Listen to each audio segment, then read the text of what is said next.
우리 함께 말씀을 묵독하도록 하겠습니다. 야고보서 5장입니다.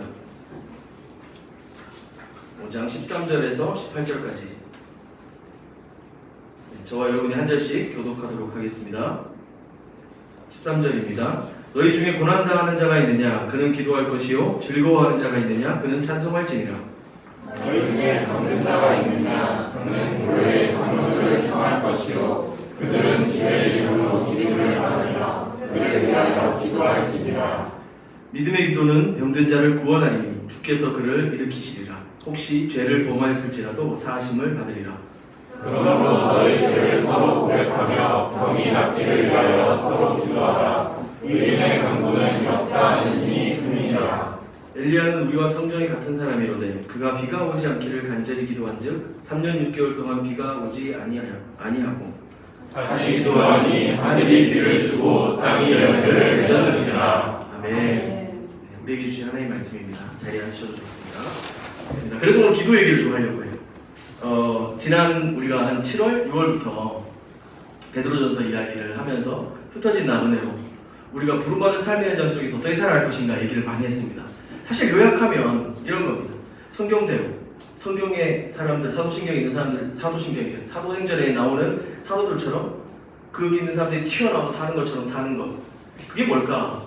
그리스도를 따르는 것이다. 근데 다 우리가 그런 개념과 이해는 다 가지고 있지만 어떻게 다르게 살 것인가? 그랬을 때 계속 반복해서 우리 안에 말했던 것은 이웃을 사랑하는 것이고 희생하는 것이고 양보하는 것이고 돌아보는 것이다 라고 얘기를 좀 했습니다. 지난주에도 화목제 이야기를 하면서 이웃사랑 이 얘기를 했습니다. 김수현 자매도 가장 가까운 사람을 어떻게 하면 사랑할 수 있을까? 그도 이웃입니까? 저한테 물어보시죠. 뭐 어떤 의미에서는 광의적 의미에서 이웃이 될 수 있죠. 이웃 사랑할 수 있도록 기도해달라고 막 그러시더라고요. 그래서 우리가 우리 주변의 가족들 또 뭐 친구들 우리 이웃들 안에서 그리스도인으로 존재하는 것이 사실 쉽지 않습니다. 격려하고 바라기는 여러분이 다 그런 삶을 선택하고 세상과 다른 삶을 살아가고 싶지만 우리의 본성이 잘 허락하지 않습니다. 이웃 사랑하는 거, 그 화목제 드리고 소고기 나눠 먹는 거 이게 사실 우리한테 본성적으로 잘 안 되는 겁니다. 여러분이 시도했을 때 어려웠던 적들이 더 많았을 겁니다. 오히려 처음에는 시작이 좋았지만 시간이 갈수록 내가 더 양보하고 희생하려고 하는 삶이 나를 뭔가 좀 소진시키는 것 같고 오히려 내가 호구되는 것도 같고 막 그런 느낌을 많이 받았을 수도 있습니다. 야고보서는 그런 세상 속에서 살아가는 그리스도인들로 향에게 쓴 편지입니다. 세상의 길 위에서 하나님의 길을 걸어야 하는 신자들에게 삶의 지혜를 알려주는 책이죠. 그뿐 아니라 그의 그 지혜와 이 성숙의 실천은 굉장히 실제적이어서요. 지혜는 이런 것입니다 라고 하는 개념만 이야기하는 것이 아니라 실제로 어떻게 살아야 되는지 구체적으로 많이 말해줍니다. 그리고 그 삶을 감당하기 위해서 여러분 이게 정말 실체적이고 실천적이고 중요한 겁니다 라고 말하는 게 뭐냐면 기도였습니다. 전승에 의하면 야고보 별명이 낙타 무릎이었다 그럽니다. 낙타가 이렇게 앉을 때 무릎이 탁 완전 접치는 거 아시죠? 하도 무릎 꿇고 기도를 해서 야고보가 낙타 무릎이었다 라고 합니다. 오늘 읽은 본문은 야고보서의 가장 마지막 이야기 본면인데 여러분 가운데 고난받는 사람이 있습니까? 그 사람은 기도하십시오 라고 했습니다. 여기서 쓴 이 기도라고 하는 단어는 가장 제네럴한 의미의 기도입니다. 그러니까 우리가 뭐 할 수 있는 모든 형태의 어떤 기도와 관련된 어떤 마음의 자세와 태도까지 다 포함하는 말입니다. 근데 영어로는 그냥 speaking to God 이런 식으로 쓰기도 합니다. 하나님께 말하는 것이다. 저는 기도가 하나님께 말하는 것이라는 것 자체가 굉장히 의미 있다는 생각을 해봅니다.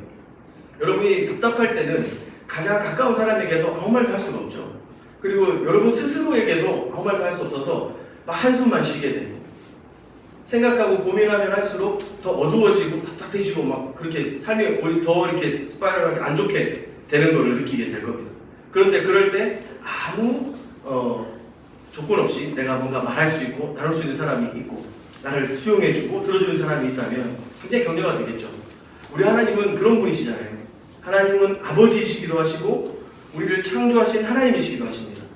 우리 하나님이 아버지 같기만 하다면 여러분이 각자 여러분 친아버지에게 갖고 있는 이미지들이 투사될 수도 있어요. 그래서 어떤 경우에는 저 같은 경우에는 경상도 아버지시잖아요. 그래서 외식하자 그러면 맨날 아침밥이 제일 좋대요. 왜 그런가 이제 나중에 커서 알았어요. 자기는 회식을 맨날 다니는 거예요. 회식을 맨날 다니니까 먹고 싶은 게 없어. 집에 그냥 된장찌개 제일 맛있대. 어릴 때 속았어요. 된장찌개 제일 맛있는 걸 줄 알았어요. 근데 그거 보니까 그렇지 않았어. 우리가 생각하는 아버지와 여러분의 관계들을 생각해 봤을 때 아버지께 잘 말할 수 있는 사람들도 있지만 그렇지 않은 사람도 있습니다. 여기서 사실은 남성으로서의 부모님 두 분 중에 남성으로서의 아버지만 뜻하는 게 아니고 어머니도 뭐 해당될 수 있지만 부모님과의 여러분 관계 그리고 부모님처럼 주 양육자로 여러분을 대했던 사람들과의 어떤 관계 그거에 따라 하나님을 이해하는 방식이 많이 달라질 것이기 때문에 하나님께 아버지다라고 생각하면 사실은 너무 천차만별이고 어떤 사람은 오히려 마음 답답할 수도 있습니다. 그러나 그분은 우리를 낳아줘서 음감에 길러주시는 그런 정도 부모님보다도 훨씬 더 우리를 모태에 지어지기 전부터 우리를 계획하셨고 우리를 사랑하기로 결정하셨고 우리의 끝없는 거절과 실패에도 불구하고 자기 전 존재를 주셔서 그 사랑을 설명하고 싶어 하셨던 설득하고 싶어 하셨던 창조주십니다. 구원자이시고 그렇기 때문에 우리는 하나님이시고 아버지이시고 창조주신 그분 앞에 말할 수 있다고 하는 것은 우리로 하여금 이 땅의 고난 가운데 살아가는 데 있어서 어쩌면 가장 첫 번째 그리고 가장 뛰어난 특권이 아닌가 생각이 듭니다. 야고보서 1장 5절에 보면 너희 중에 누구든지 지혜가 부족하거든 모든 사람에게 후히 주시고 꾸짖지 아니하시는 하나님께 구하라 그리하면 주시리라. 지금 야고보서 1장 같은 경우에는 여러 가지 시험을 너희가 당할 때라고 하면서 얘기를 하고 있는 중입니다. 여기서 여러 가지 시험은 뭐 토익, 토플, 탭스 이런 거 말하는 게 아니고 우리가 이 땅에서 우와 이거 재밌을 줄 알았는데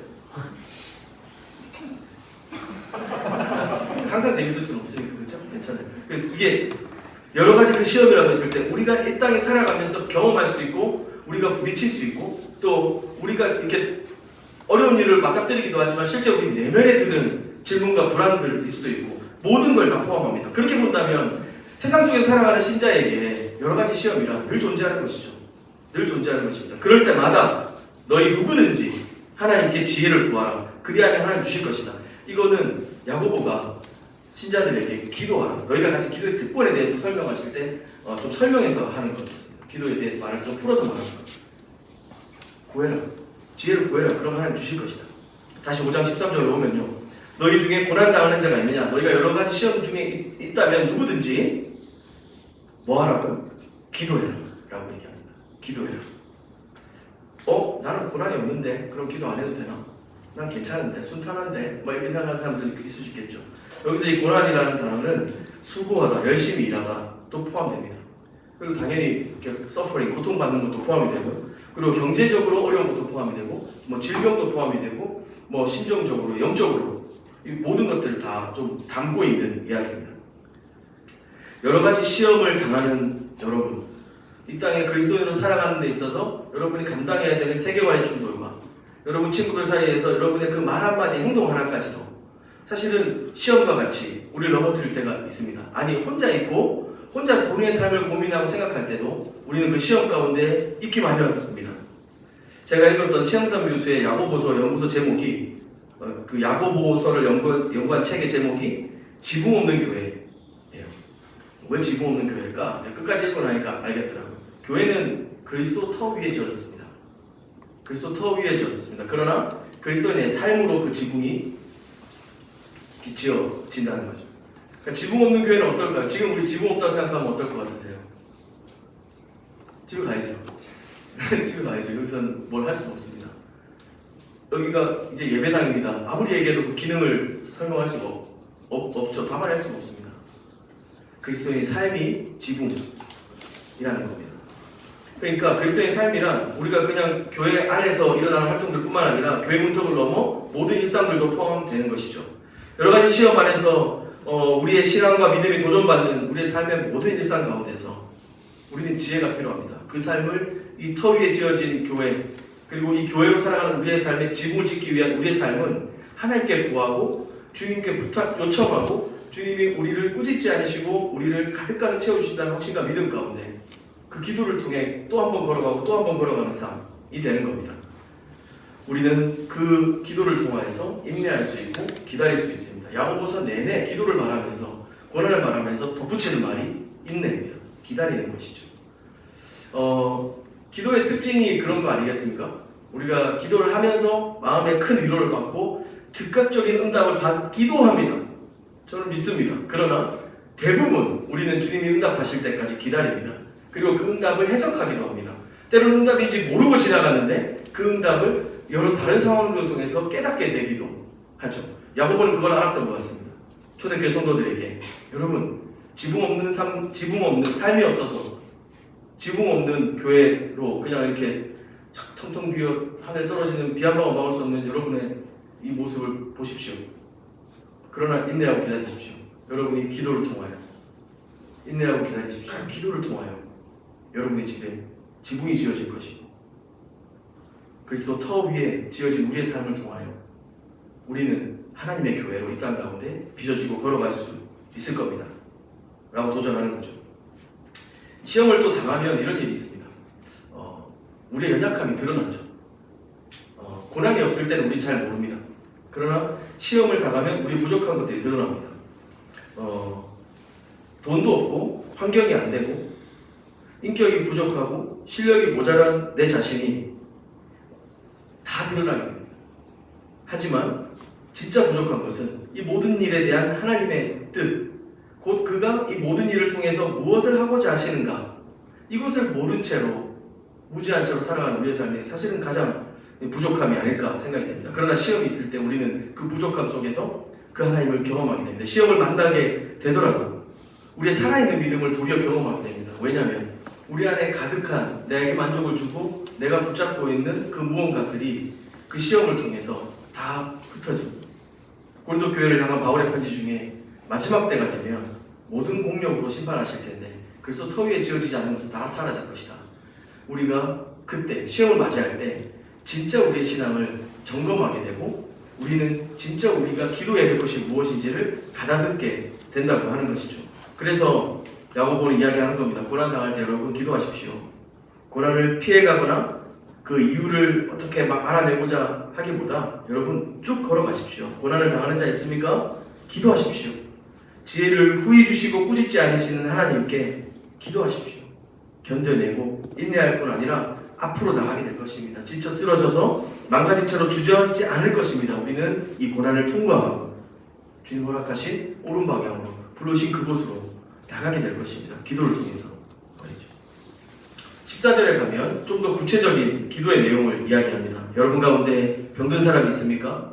그럼 병든 사람이어서 그러면 기도하십시오. 이렇게 얘기합니다. 믿음으로 간절히 그 사람을 위해 기도하면 낫게 될 것입니다. 주님께서 그를 일으켜 줄 것입니다. 그가 지은 죄도 용서받을 것입니다. 사실 그 뒤에 이제 죄사함을 받을 것이다. 이 얘기는 좀 복잡해서 다음에 기회가 되면 하기로 하고요. 오늘은 기도 얘기만 좀 더 포인트를 갖도록 하겠습니다. 병든 사람의 치유를 위해서 그리고 죄 지은 사람 죄사함을 위해서 기도해라. 이게 중요한 기도의 내용으로 부탁하는 것이거든요. 근데 우리가 이 기도의 아주 중요한 모델을 알고 있습니다. 복음서 내내 예수 그리스도께서 그 사람들과 만나고 그들과 함께 계시면서 일으키셨던 이적과 기적들 중에 가장 중요한 핵심, 병낫게 하시는 것들이었습니다. 귀신을 쫓는 것들이었고 안진뱅이를 일으키시고 눈먼 자들을 보게 하셨습니다. 그리고 말하시죠. 네 죄가 사함을 받았다. 바리새인과 율법 학자들과 서기관들이 쫓아와서 네가 뭔데 죄사함을 받았다 이런 말을 하냐 그랬더니 예수님이 안진뱅이 일어나라고 하는 게 쉽겠냐? 죄사함을 선포하는 게 쉽겠냐? 그랬더니 대답을 못하잖아요. 그러나 예수 그리스도 그분은 하나님으로서 그 두 가지 동시에 이 병남과 죄사함을 선포하셨습니다. 그게 예수님이 어떤 특별한 능력과 특출난 재능을 자랑하고 싶은 것이 아니라 복음서 기자들이 내내 그 일들을 반복해서 기록했던 이유는 선명합니다. 예수 그리스도와 함께 이 땅에 하나님 나라가 이루어졌다는 거죠. 사실 이 그 병낫기에 대해서 조금만 더 구체적으로 설명을 하면 모든 사람은 늙어가고 아프고 죽을 수밖에 없습니다. 인류 근원의 고민입니다. 아픈 거는 사실은. 아프지 않고 평생을 사는 사람은 없을 겁니다. 우리가 이 아픔, 죽음, 고통에 대해 생각할 때 기본적으로 우리 인간의 한계를 생각하게 됩니다. 병낫기를 위해서 기도해라. 넘어져서 부러진 팔 빨리 낫게 해주세요의 기도이기도 하겠지만 사실 우리 존재가 어떤 존재인지를 다시 한번 발견하는 기도입니다. 지금 우리가 병원에 갈 수도 있고요. 그렇게 치료를 받을 수도 있습니다. 그런 걸 하지 말고 기도원에 가서 기도받으라는 뜻이 아니라 그렇게 우리가 지금 현대의술을 하나님이 주신 이 일반인종으로서의 현대의술을 사용하는 것도 당연히 필요하지만 동시에 우리는 죽을 수밖에 없고 우리는 이 질병에 들 수밖에 없는 우리의 한계점, 우리의 연약함들, 실존적 우리의 문제들 앞에서 포기하지 말고 하나님께 기도하며 나오라는 거예요. 그리고 우리 스스로는 우리 서로 죄를 사해줄 능력이 없는 사람들입니다. 죄 사해줄 권한도 없고 죄를 사했다고 선포할 수 있는 그 방법이 아무것도 없습니다. 인류 역사에 수많은 사람들이, 많은 철학자들이, 또 뭐 과학자들이, 뭐 종교학자들이 이 죄의 문제를 어떻게 끊어내 보려고 많이 고민을 했습니다. 그래서 그런 건 원래 없는 거야 라고 설명하는 사람도 있기도 하고요. 그것 때문에 우리가 계속 윤회하면서 사는 거야 라고 말하는 사람도 있고요. 여러 방식으로 그것을 극복해 보려고 노력했지만 그 누구도 도달하지 못했습니다. 우리의 이성과 우리의 방법과 우리의 경험이 해결해 줄 수 없는 문제인 것이죠. 그러면 우리는 다시 한번 또 발견하게 됩니다. 우리가 누구인지. 우리는 하나님 없이 살아갈 수 없는 존재인 것이고 하나님이 우리를 지으셨다고 하는 사실을 다시 한번 발견하게 되는 거죠. 병낫기를 위해 기도하고 죄사함을 받도록 기도하는 것은 우리가 누구인지 아는 기도이고 그럼에도 불구하고 하나님께서 이 땅 가운데 아들 예수를 통하여서 시작하신 그 나라가 이미 임했다고 하는 것을 선포하는 기도이기도 한 것입니다. 하나님 다스림이 이 가운데 임했다라고 하는 것이죠. 팀 켈러가 이렇게 말했습니다. 당신에게 하나님보다 더 중요한 것, 하나님보다 더 크게 생각을 차지하는 것, 하나님만이 주실 수 있는 걸 다른 데서 찾으려는 모든 시도, 그것이 바로 당신이 만든 신이다. 무엇이든 우상이 될 수 있고 좋은 것일수록 더욱 그러기 쉽다. 그리고 그 우상은 반드시 실망과 환멸을 가져온다. 팀 켈러는 또 이렇게 붙여서 말합니다. 인간의 마음은 우상 공장이다. 이런 뜻이죠. 하나님으로 대체하지 않으면 계속 그 대상이 바뀔 뿐이라는 겁니다. 우리의 마음 깊은 곳, 우리가 사는 문화 속에서 우리가 숭배하면서 따르고 살고 있는 가짜 신의 실체들을 식별하라. 그 우상들은 우리를 공의롭게 정의롭게 다스리지 않습니다. 그 우상들은 사람과 인격들을 망가뜨리고요. 인간의 존재를 허무하게 만듭니다. 결국은 그 허무함에 종속되기도 합니다. 결국은 노예로 만들죠. 그런데 하나님은 우리를 사랑과 정의로 다스리시는 분이십니다. 우리를 궁극적인 평화로 이끄시는 분이십니다. 그래서 하나님 통치하시는 곳에서는 항상 다른 그 무언가에 이렇게 눌려있던 사람들이 풀리는 역사들을 경험하게 됩니다. 이걸 사실 구약적인 언어로는 구원이라고 하는 거예요. 구원은 우리가 죽어서 가는 천국이 아니라 우리가 매여있고 눌려있는 그것에서 건짐을 받게 되는 것을 구약은 구원이라고 얘기하는 겁니다. 오늘날 우리의 이야기로 보면 여러분 중에 또 그런 사람들이 있을 수 있는데 마음의 병이 있는 사람들이 너무 많습니다. 가족에 불화가 있는 사람들도 있고요. 어떤 사람은 중독에 빠져 있는 사람도 있을 수 있습니다. 또 어떤 사람은 뭐 이렇게 나는 중독이라고 보기는 어려운데 자기의 열심에 중독된 사람도 있습니다. 그리고 세상의 시선에 중독된 사람들도 있고 본인이 중독된지도 모른 채 그냥 그렇게 우리 삶을 다른 사람의 가치와 조건에 매여서 끌려다니는 사람들도 있습니다. 우리는 그곳에서 건짐이 필요한 존재들이죠. 우리는 다른 그 무언가에 다스림을 받고 있는 겁니다. 하나님의 다스림을 받게 된다면 우리는 거기로부터 해방되고 그것을 구원이라고 얘기합니다. 여러분, 병낫기를 위해 기도하고 제사함을 위해서 서로 기도하는 것은 우리로 하여금 우리의 삶 가운데 저와 여러분 안에 하나님 나라가 임하는 것을 갈망하는 기도입니다. 그리고 이미 임한 그 나라를 선포하는 기도이기도 합니다. 우리가 기도해야 됩니다. 우리의 삶을, 여러분의 젊음을 하나님 앞에 어떻게 드리고 그분이 기뻐하신 삶을 어떻게 나아갈 수 있을까요? 그분의 통치와 다스림을 우리는 어떻게 경험하고 그것을 선포하면서 흩어진 나그네로 곳곳에서 부름받은 삶을 살아갈 수 있을까요? 기도해야 됩니다. 그 기도의 깊이와 기도의 넓이와 지경들을 여러분 도전하고 변화시켜 가야 합니다. 예수께서 부활을 통해 우리에게 영원한 소망을 주셨습니다. 우리는 병낫기를 위해 기도합니다. 그러나 바로 응답하지 않으실 수도 있습니다. 우리의 어떤 연약함들을 위해서 기도합니다. 바로 해결되지 않을 수도 있습니다. 그러나 우리는 믿고 있습니다. 그리스도의 부활을 통해서 그 마지막 날에 완전히 이루실 그 하나님 나라의 성취를 예수 그리스도의 생애와 그 십자가와 부활을 통해서 우리는 이미 보았습니다. 그리고 그분을 믿고 따름을 통하여서 이 땅에서 저와 여러분은 미리 경험하고 있습니다. 선취되었다고 하죠. 우리가 그 경험 안에서 어떻게 그것을 더 확장시켜가고 우리의 삶을 더 충만하게 바꿀 수 있을까? 기도하는 것입니다. 야고보는 그 기도야말로 하나님의 다스림을 구하고 실천하며 살아가는 구체적인 행동이라고 이야기하는 겁니다. 우리 마음의 우상들을 붙잡고 내 힘으로 해결되지 않는 것들에 붙잡고 끈덕지게 애통하며 울면서 기도해라. 야고보 이어서 계속 그런 얘기를 합니다. 애통하고 울면서 기도해라. 4장 8절에는 이런 말도 있습니다. 하나님을 가까이 하라. 그리하면 너희를 가까이 하시리라. 무슨 말이에요? 기도하라는 거죠. 기도의 자리로 나오라는 겁니다. 4장 9절입니다. 슬퍼하며 애통하며 울지어다. 이게 우리 마음에 아무리 털어내려고 하고 고백하려고 하고 말해보려고 해도 해결되지 않는 것 같은 끈덕진 이 아스팔트가 묻은 것 같은 이 죄된 본성들, 내 마음에 가득한 우상들을 생각하면 여러분 그냥 오늘 집에 가서 시간에 좀 기도해 봐야지. 이제 그런 정도의 명상의 시간, 개인 홀로 가는 어떤 조용한 시간으로 해결될 문제가 아니라는 거예요. 야고보는 우리에게 세상 속에서 하나님의 길을 걸어가는 교회에게 말하는 겁니다. 기도하라. 하나님께 가까이 나가라. 그분께 지혜를 구하라. 요청하고 있습니다. 그렇게 기도할 때 우리는 기도야 해봤죠. 해봤는데 잘 안 되니까 그런 거죠. 근데 야고보가 엘리야 얘기를 갑자기 합니다.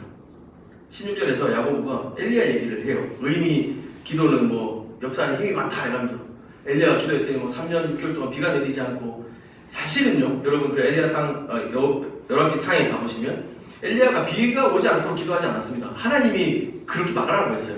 그리고 엘리야가 기도했을 때는 어떻게 되는 줄 아세요? 하늘 문이 열리고 이제 비가 오는 거 불이 내려오고 그렇게 되는 겁니다. 사실은 엘리야는 자신의 어떤 사역을 위한 기도로 하나님께 나간 게 아니었습니다. 하나님이 기도의 자로 부르셨고 그걸 자신의 사명이라 여기고 나아갔던 그에게 하나님이 어떤 기도를 할지 어떤 삶을 살아갈지 요청하고 말씀하셨습니다. 거기에 순종하고 주님 앞에 기도했을 때 그분의 뜻이 이루어진 것입니다. 엘리야의 요구가 아니라 그분의 뜻이 이루어진 것입니다. 우리는 그래서 이 엘리야를 생각할 때 하나님의 뜻이 이루어지는 기도로 나아가야 됩니다. 그분의 다스림과 통치를 갈망하는 기도로 나아가야 됩니다. 우리의 계획과 많은 기도들이 있지만 주님이 요청하실 때 그분 앞에 머무르는 기도도 기도다. 또 한 가지는 엘리야가요. 나중에 예수님이 변화산에서 그 세 명을 만나는 거 아세요? 구름 속에서 모세, 엘리야 이렇게 만나잖아요. 근데 그만큼 엘리야는 사실은 성경 내내 가장 위대한 선지자의 아이콘이에요. 가장 탁월한 선지자의 아이콘이죠. 그거 봐. 엘리야니까 기도가 되는 거지. 우리는 아니잖아. 라고 생각할 수도 있습니다. 이 당시 사람들도 그랬을지도 모르겠습니다. 그러나 야고보는 격려하는 겁니다. 엘리야는 우리와 성정이 같은 사람이라. 엘리야를 격화시키는 것이 아니라 우리를 격상시키는 겁니다. 하나님 우리 엘리야처럼 하시는 겁니다. 왜요? 동일한 하나님이시기 때문에 그 하나님의 계획과 목표는 여전히 똑같습니다. 엘리야에게 요청하셨던 것과 우리에게 요청하시는 기도가 똑같습니다.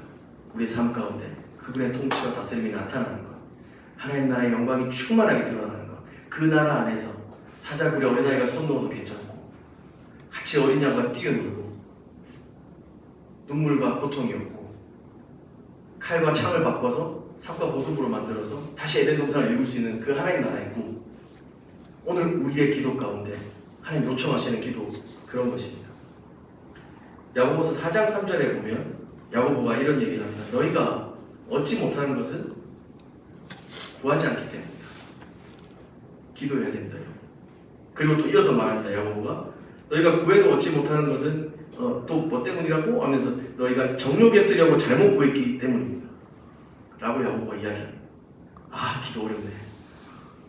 그냥 막 기도의 자리로 나오라고만 하더니 또 갑자기 무슨 하나님 나라 이런 얘기 하다가 또 엘리야처럼 기도해야 된다고 어떻게 엘리야처럼 기도를 하지까지 갔는데 그래갖고 일단 어떻게 해보죠라고 생각 마음을 가다듬고 있는데 너희가 구해도 얻지 못하는 건 구하지 않기 때문에 어쩌라는 거야. 무슨 말. 사실 야고보는 아주 복잡하게 기도를 반복해서 여러 번 우리에게 도전하는 것 같습니다.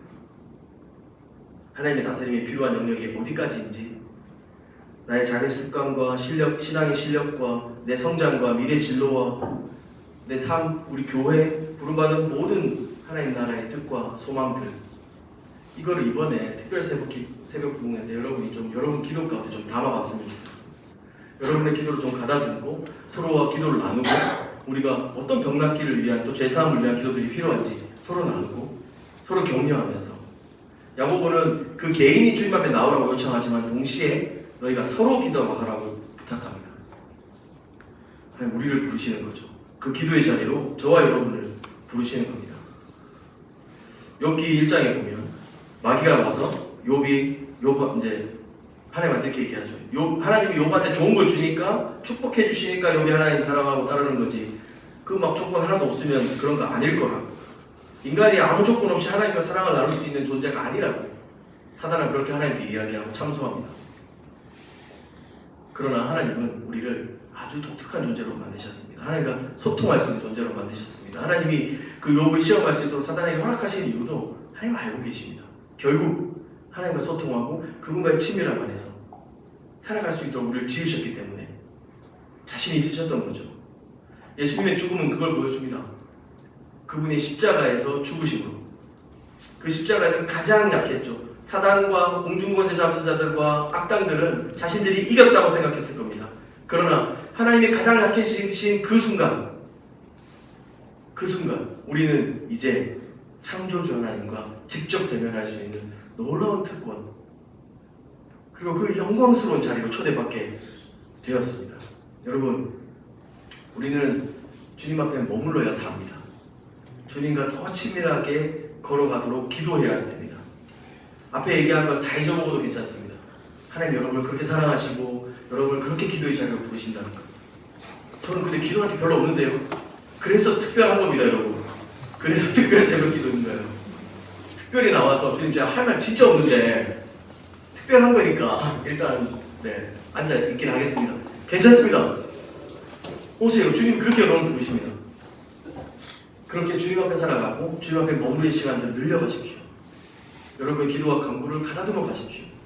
아직 우리에게 기회가 많고 여러분이 성장해 갈 수 있는 기회들이 많습니다. 그리고 시간이 지나면 지날수록 여러분의 삶이 어떻게 바뀌어가는지 기도 가운데 경험할 수밖에 없습니다.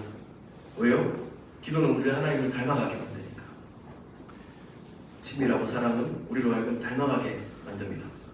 이전에는 하나님이 우리에게 막 명령하시는 것 같았고 우리를 막 불편하게 만드는 것 같았고 그래서 막 예수 믿는 건 투두리스트가 가득한 이런 삶이야 라고 생각해서 적당히 예배만 내가 잘 지켜드리면 그래도 서로 이렇게 윈윈 아닌가? 부모님도 괜찮고 나도 괜찮고 하나님도 괜찮고 뭐 이런 느낌?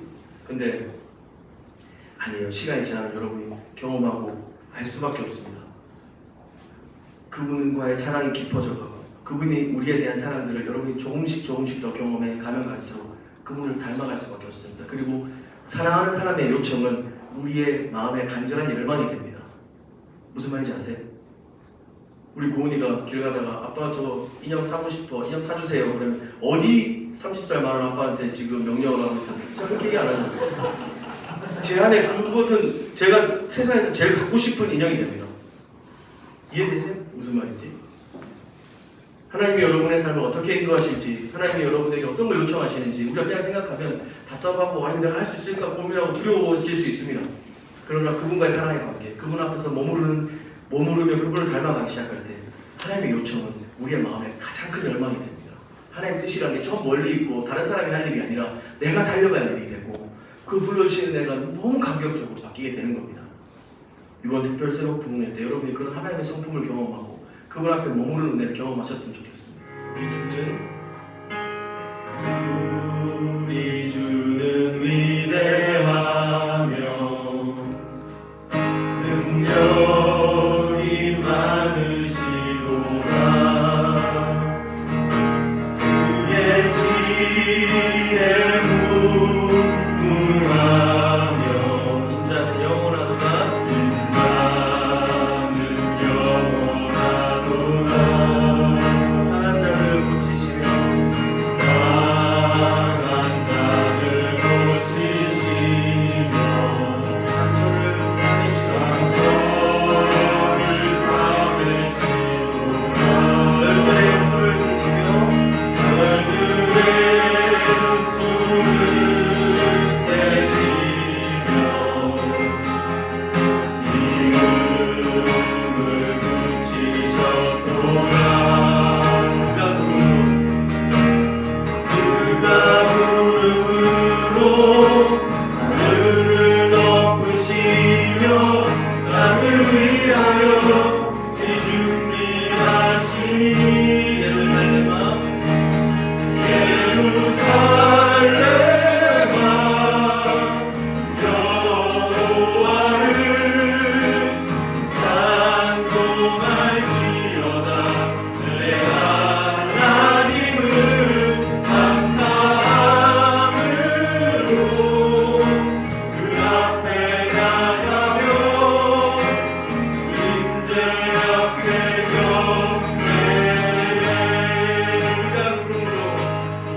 기도할 것을 요청합니다. 우리가 살아낼 방법일 뿐만 아니라 이겨낼 방법이고 주님 부탁하신 이 땅에서의 부름받은 모든 삶에 대한 성취이기도 합니다. 그것을 위한 최선의 방책으로 우리에게 기도하라고 요청하고 있습니다. 또한 기도의 내용을 말해줍니다. 하나님의 다스림, 하나님의 통치, 구하라. 우리의 실제적인 문제와 우리의 연약함과 우리의 실존의 문제까지도 하나님 앞에 고백하고 나오도록 요청하고 있습니다. 우리가 그렇게 함께 우리의 마음의 우상들을 뒤흔들며 붙잡고 애통해하며 끊어지지 않는 내 삶의 이 죄악된 문제들과 연약함들을 생각하며 하나님 앞에 기도할 때 주님이 우리를 낫게 하시고 죄를 사하게 하시리라고 선포하고 있습니다. 그렇게 우리를 엘리야와 같이 취급하시며 주님이 받기 합당하신 기도로 우리를 부르실 것입니다. 여러분의 기도의 삶을 좀 돌아보면서요, 내가 언제 주님 앞에 그렇게 뜨겁게 기도해봤던가 좀 돌아봤으면 좋겠습니다. 우리의 중심에 진실한 회개와 거룩함을 향한 갈망으로 주님 앞에 나아갈 수 있도록 주님 우리의 기도를 그렇게 이끌어 주십시오. 성령님 우리 마음에 오셔서 말할 수 없는 탄식으로 우리의 기도를 도와주십시오. 그렇게 한번 주님 앞에 기도하며 나아가도록 하겠습니다. 살아계신 하나님 아버지, 하나님 우리의 주님 앞에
하나님과의 친밀함을 위해서 좀 기도했으면 좋겠습니다.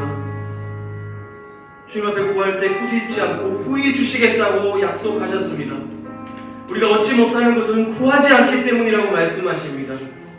주님과의 친밀함, 그분 앞에서 머무르는 삶, 그분을 닮아가고 더 사랑이 깊어져가는 은혜가 여러분 한 사람 한 사람 안에 있었으면 좋겠습니다. 누구에게 다 설명할 수 없고 자랑할 수 없지만 여러분 심령 가운데 하나님께서 찾아와 주시고 여러분의 그 눈물과 아픔들을 닦아주시고 사랑으로 보듬어 주시며 하나님의 그 뜻과 그 소망과 그 아름다우신 은혜로 우리의 삶을 회복시키실 뿐만 아니라 다시 우리와 함께 걸어갈 수 있는 힘을 주시는 그 깊은 친밀한 가운데로 나아갈 수 있도록 하나님 우리의 기도를 바꾸어 주십시오. 우리의 기도의 생활을 격려하여 주시고 새로운 힘으로 주님 앞에 서게 하여 주십시오. 주님과 더 가까이 그 주님의 사랑 안에 머물러 나아가는 기도자들 되게 하여 주십시오. 우리의 영혼을 살리고 우리 교회를 살리고 민족과 세계와 열방을 살리는 하나님의 사랑으로 기도하는 자들 되게 하여 주십시오. 그 살리는 기도로 꿈꾸며 믿음으로 나아가게 하여 주십시오. 같이 한번 기도하도록 하겠습니다. 하나님 아버지,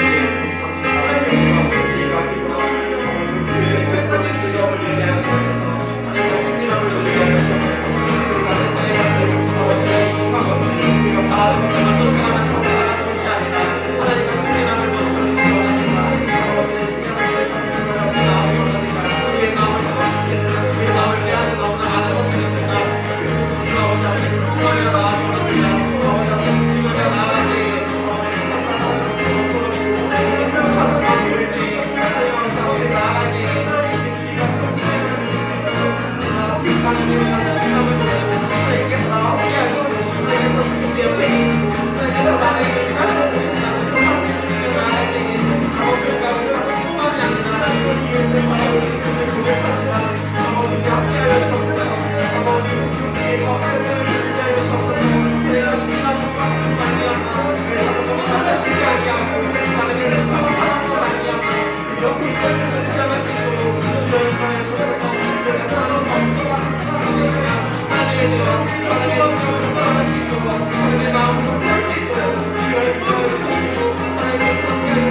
주십시오. 우리 가운데 기도의 영성과 기도의 갈망을 부어 주십시오. 하나님 앞에 더 친밀하게 나아가고 그 주님의 사랑 앞에 머무르며 당신의 통치와 다스림을 기쁘게 받는 자들 되게 하여 주십시오. 기도로 시작된 하나님의 역사를 경험하며 우리의 모든 일상 가운데로 그 기도의 능력들을 체험하고 간증하는 자들 되게 하여 주십시오. 그렇게 우리 공동체에 개인의 변화와 깊은 회심의 역사뿐만 아니라 그렇게 우리 공동체에 영적인 부흥과 은혜를 부어 주시옵소서. 기도하는 자들, 살리는 자들 세워주시고 그것 가운데 하나님의 일하심을 함께 찬양하며 기뻐하는 공동체 되게 하여 주십시오. 사랑합니다. 주님 감사합니다. 예수님의 이름으로 기도합니다. 아멘. 아멘. 하늘에 계신 하늘에 계신 아버지 크신 사랑은 크신 사랑을 가득 차고도 넘쳐 가득 차고도 넘쳐 이곳에 흘러내리네. 우리는 그 사랑을 받아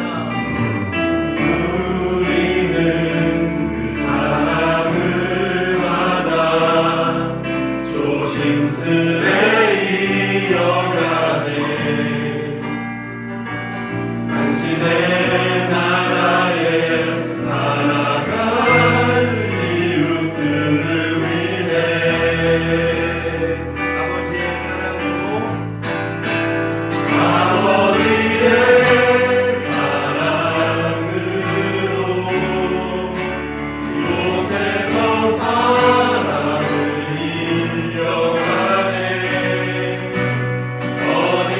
어딘가에서 부딪히고 또 다른 곳에서 넘어져도 아버지의 사랑으로 우린 한 번도 일어서네. 하늘의 마음이 닿을 수 있도록 그 사랑이 이곳에 온전히 흘러가도록. 축도하겠습니다.